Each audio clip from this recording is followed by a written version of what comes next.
جہنم قرار دے رہے ہیں، جہنم چلا گیا اور فلاں چلا گیا. ایسے وقت کے اندر، اتحاد کے وقت کے اندر ایک نیم رافضی بلکہ پورا رافضی میدان میں اتارا گیا ہے، اور وہ اکابر علماء اولیاء جو اس امت کے اندر نئی روح پھونک کر گئے، امت کو صحابہ کے تقدس اور ناموس سے آشنا کرا کے گئے، ساری زندگی در بدر رہے، لیکن صعوبتوں میں، جیلوں میں اس طرح زندگی بسر کرنے کے بعد حق سچ اپنی زبان سے ایک لمحے کے لیے جنہوں نے جدا نہیں کیا، ساری زندگی جیلوں میں گزاری.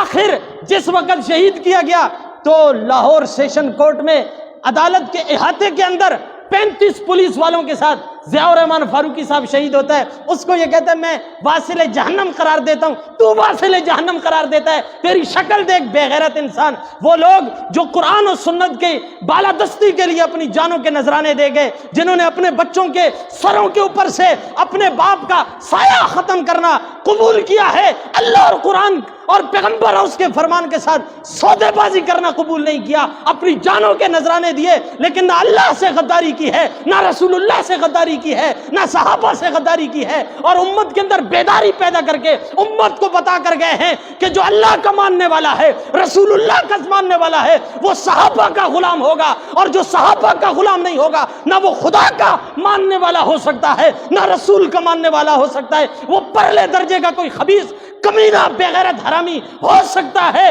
لیکن مسلمان نہیں ہو سکتا. اور جس کے دل کے اندر اللہ کی وحدت، پیغمبر کی رسالت و ختم نبوت اور صحابہ کا تقدس نہیں ہے، وہ مسلمان نہیں ہو سکتا. علماء بورڈ کا چیئرمین کہاں سے ہو سکتا ہے؟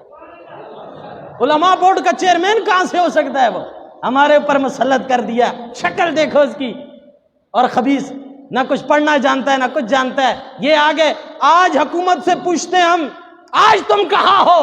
یہ جو علماء کو جہنم واصل قرار دلا رہا ہے اور تم نے علماء بورڈ کا اس کو چیئرمین بنایا ہے، ذرا اس کے خلاف قانون حرکت میں آتا ہے؟ اس سے پوچھتے ہو تو ہوتا کون ہے؟ جو ہر مسلمان کے دل کے اندر جن کی محبت ہے، مسلمان ان کو اپنا امام اور رہبر مانتے ہیں، وہ ہمارے قائدین ہیں، ہمیں راستہ دے کر گئے. خدا کی قسم ہمیں تو راستہ نہیں مل رہا تھا یار، ایک ہی راستہ نظر آیا، ایک ہی راستہ سمجھ میں آیا.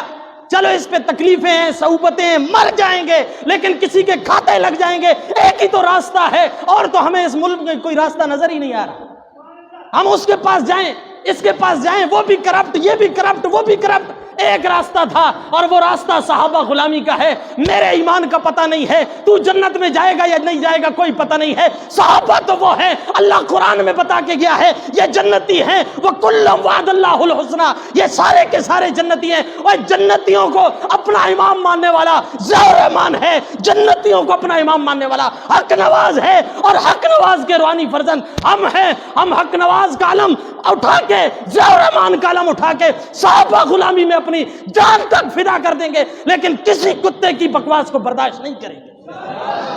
ہم برداشت نہیں کریں گے. ہمارے لیے قرآن، پیغمبر کا فرمان، ہمارے لیے صحابہ کی ناموس، عزت، اس سے بڑھ کر نہ ملک ہے، نہ وطن ہے، نہ کوئی حامد رضا ہے، نہ کوئی کونسل ہے، نہ کوئی چیئرمین ہے. اگر ہمارے لیے ہمارے سر کا تاج ہے، صحابہ کی غلامی ہمارے سروں کا تاج ہے. اس سے بڑھ کر ہمارے پاس اور کچھ نہیں ہے. ہمارے پاس آگے پیش کرنے کے لیے ہے کیا؟ خواجہ مجذوب سے کسی نے پوچھا، حضرت اللہ کے حضور پیش ہوگے اور اللہ تم سے پوچھے گا کیا لائے ہو، بتاؤ کیا کہو گے؟ خواجہ مجذوب نے کہا میرے پاس تو کوئی عمل نہیں ہے. داڑھی پہ ہاتھ رکھ کے کہا اللہ کے سامنے پیش ہو گیا تو کہہ دوں گا تیرے محبوب کی یا رب شباہت لے کے آیا ہوں، حقیقت اس کو تو کر دے، میں صورت لے کے آیا ہوں. میں بھی کہہ دوں گا یا اللہ میرے نامہ اعمال میں سوائے گناہوں کے اور کچھ نہیں ہے، لیکن میرے نامہ اعمال میں ایک تیرے صحابہ، پیغمبر کے صحابہ کی غلامی ہے، یہ پیش کرتا ہوں. انشاءاللہ امید نہیں 100% یقین ہے میرا رب میری مغفرت کر دے گا. یہ ایک ہی چیز ہے ہمارے پاس، ایک ہی چیز ہے جس کو ہم سمجھتے ہیں کہ انشاءاللہ ہم اسی کے ساتھ جنت جا سکتے ہیں، اسی کے ساتھ اللہ کی رضا حاصل کر سکتے ہیں، اسی کے ساتھ پیغمبر کو خوش کر سکتے ہیں. کیونکہ پیغمبر نے فرمایا ان اللہ اختارنی واختار لی اصحابی، اللہ نے مجھے بھی چنا ہے، میرے صحابہ کو بھی چنا ہے، صحابہ کو بھی چنا ہے، مجھے بھی چنا ہے. اور اگر کوئی قوم چنتی، اگر کوئی صوبہ چنتا، کوئی ملک چنتا، میں کہہ سکتا تھا غلطی ہو گئی، جب چننے والا اللہ ہے تو غلطی کی گنجائش ہی نہیں، جب چننے والا خدا ہے تو غلطی کی گنجائش ہی نہیں ہے، اور جو خدا کے لیے غلطی مانتا ہے اس بے غیرت کو ہم مسلمان بھی نہیں مانتے۔